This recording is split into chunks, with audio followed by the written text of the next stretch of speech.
Hello, and welcome to Two-Player Mode, your podcast with the modcast and the most cast. I said that last time, but I'm saying it again. I am your host, Danny, and along with Marco, the Gen Z guy. And you'll get the joke if you heard our first episode. But thanks for tuning back in. And today we're really excited to be talking about a game that we teased in our first episode, and hopefully you guys listen to that so you know what we're talking about. And that is, of course, Helldivers. Not just Helldivers, but Helldivers Part 2. Because the first game, I didn't get to play that, so I can't really talk about that. I didn't even know there was a Helldivers 1. I thought like the 2 was like a moniker or something. For me, that's what I had gotten. I've heard mixed reviews about it and whatnot, but Helldivers 2 is the topic du jour. So let's just get right into Helldivers 2, which of course is a third-person shooter game developed over by the fine folks of Arrowhead Game Studios and of course published by Sony Interactive Entertainment, which we know as basically PlayStation, right? Yeah, pretty much at this point. Now, a bit about the game studio, because I just Googled them and I have it up on my screen right now. So they're an independent Swedish video game developer that was established in 2008 by a group of Luleå University of Technology students studying, I can't even pronounce that word. Skeletorfu. Thank totally you. Butchered that, I'm sure. So the company moved to Stockholm in 2011, 2012, and as of 2023, they employ about 100 people. So it's a pretty good-sized development company, and kudos to them for Helldivers 2, which we're going to get into, like I said, today, and this episode of Two-Player Mode. Now, what were your first thoughts on like the graphics, gameplay mechanics, and the overall feel of the game? So honestly, it took me by surprise. I mean, with 2024, all the games that we've had so far, Helldivers 2 really has really good graphics. It's surprising. The initial feel of the game actually puts you, I mean, I know it's in third person. I know that probably throws a lot of people off at first, but it really gives you that first person view almost, that feel. Game. I guess it does. It shouldn't really, the third person view. I mean, like games like Fortnite, right, are strictly third person. So it's that feel of the gameplay itself shouldn't feel foreign or unfamiliar to people who are coming over to this game from the battle royale shooters or whatnot that are strictly third person. But you're right. The graphics are great. It is also remarkable. I heard that the graphic engine they developed this game on was actually, what's the right word? Cut, or they stopped work on that like a few years ago. So the people who created that graphic engine, they weren't around to support the developers over at Arrowhead. So I think when they got cut, they were like only 2 months into game development for this game, for Helldivers 2. So they had to figure out and piecemeal everything together to give us what we have today, which is kind of remarkable if you think about it. I actually heard a rumor from a few gamers that I do watch and follow on YouTube. Apparently, the way that the game works is whoever has like the best server or like the best like computer or like, I guess, graphics module to run on, like processors and all that, that's where the game will make its host, so that everyone else can kind of piggyback off of that. I don't know about that. That's kind of what I heard. That was like a rumor going around that one person will have that. Well, think about it. If you're playing on PlayStation and you don't have cross play on, everyone's on a PlayStation, right? Oh yeah, everyone. So and it's only PS5, so everyone's running the same sort of specs. So I think that might debunk that theory. I mean, I get it. I know it's also available via Steam, which of course is a PC Mac related game. I don't know what you call that. A way to get your games. It's like a game center almost. I guess, online. Yeah. And so I know it's available there, and it would make sense, I guess, if it was just strictly for that. I guess you can kind of, I don't know. To me, that doesn't make sense. You can't share your graphics out with everyone, because if you're running a slower computer and your graphic ability isn't as great as the person you're squatting up with, then your stuff's just going to be lagging so much trying to keep up with that higher person's graphics. So it's going to, I would feel, just play at what your highest capability that you set your computer to. Yeah, that would make sense. I thought that was weird. Honestly, I thought it was. Well, weird. they're wrong. It'd be a really cool rumor. Is there a button on my computer that can push that goes wrong, wrong? I'm sure they would have. All the people that made that rumor would love that. Wrong, wrong, sir. Well, did you find that the game was easy to learn how to play, or was it a challenge for you? Honestly, yes, it was a challenge at first, but it was a very fresh take on a learning curve for a video game. I know a lot of games have like a whole space where you can run through a tutorial. Well, they had that at the beginning of this game, but it wasn't very in-depth. It was a scrub tutorial. It was like a base techniques, how to move your character, look up, down, right. And basically it just kind of throws you in after that. I mean, learning how to use all the stratagems, learning the techniques, learning the best places to land in the start of each match. Those things were all things I had to kind of learn as I played, which I really like. It kind of brings you back to when Elden Ring and the Sekiro games came out. There was no real tutorial mode. It was just kind of learn as you go. There was like hints, there was recommendations, and a lot of it was just going to YouTube and learning there. But I mean, I really think this was a nice fresh take for a shooter game where we just kind of learn as we go and, put our own spin on how we use things and weapons. I think it's kind of interesting that much like in the game where you're a Helldiver recruit, so you're recruited into the military, and they just basically, you're just, to put it mildly, bug or robot fodder, right? So, and they don't really give, I would imagine, that much training to those people who are just going to die repeatedly. So they don't invest time and energy into training them. They teach them how to pull a trigger, who to point the gun at.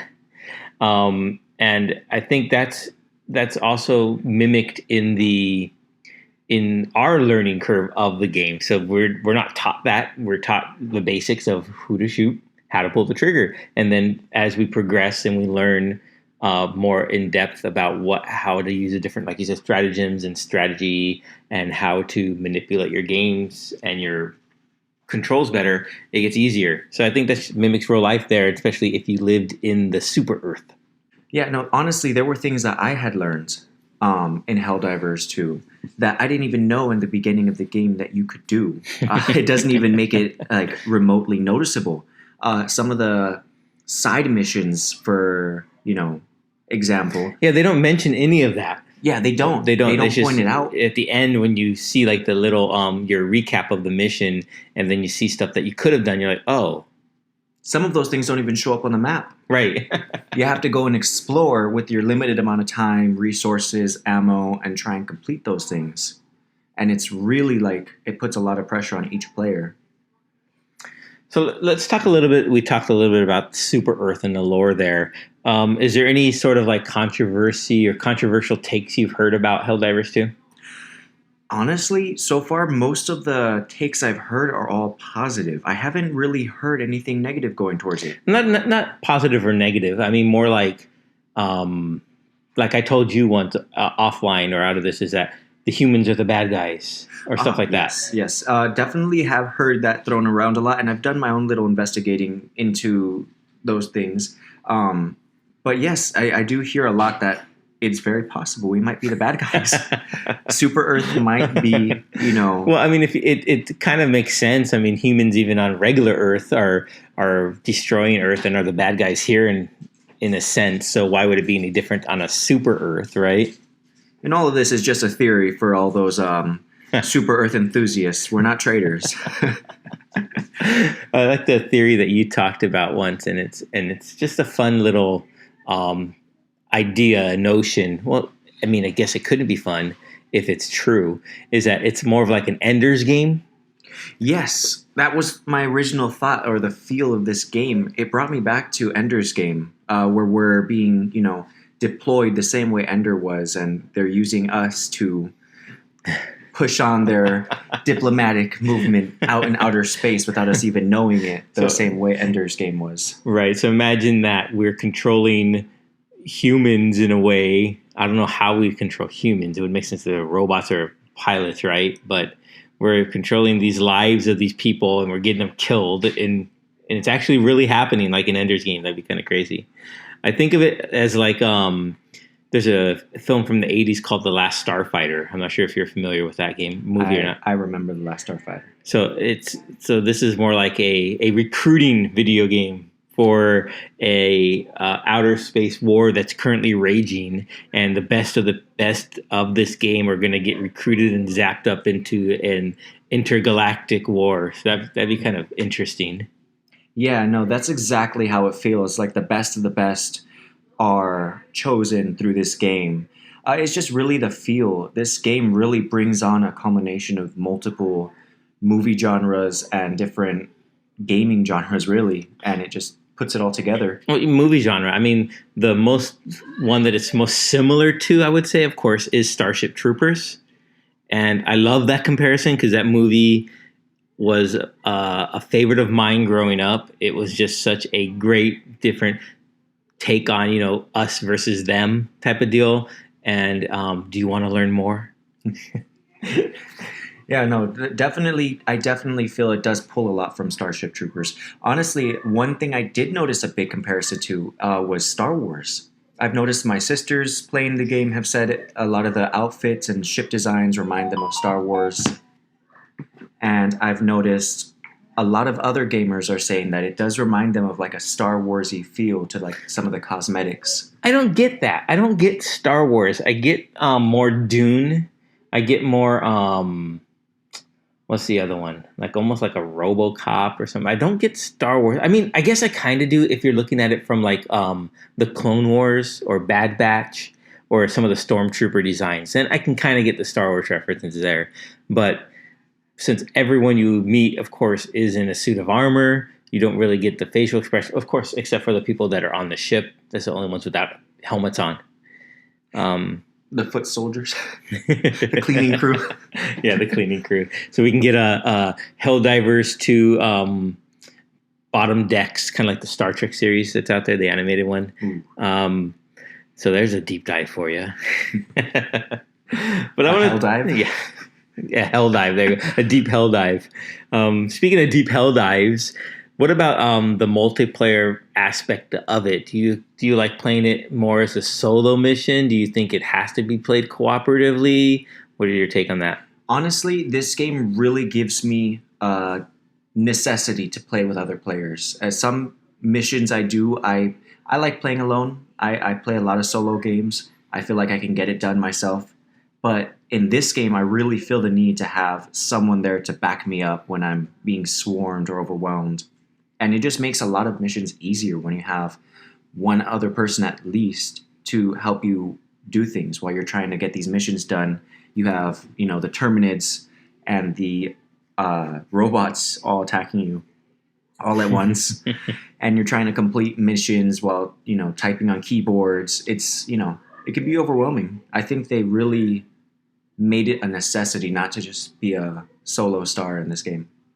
I agree. I mean, I like to play solo missions. I think when I play like what's an Elder Scrolls. So that's the online Elder Scrolls Online. That can be played cooperatively, or you can play solo. I prefer to play solo. I wonder if they'll introduce kind of like that, where you can get a companion bot or something, more so than what they offer right now. Maybe like a AI robot that helps you out.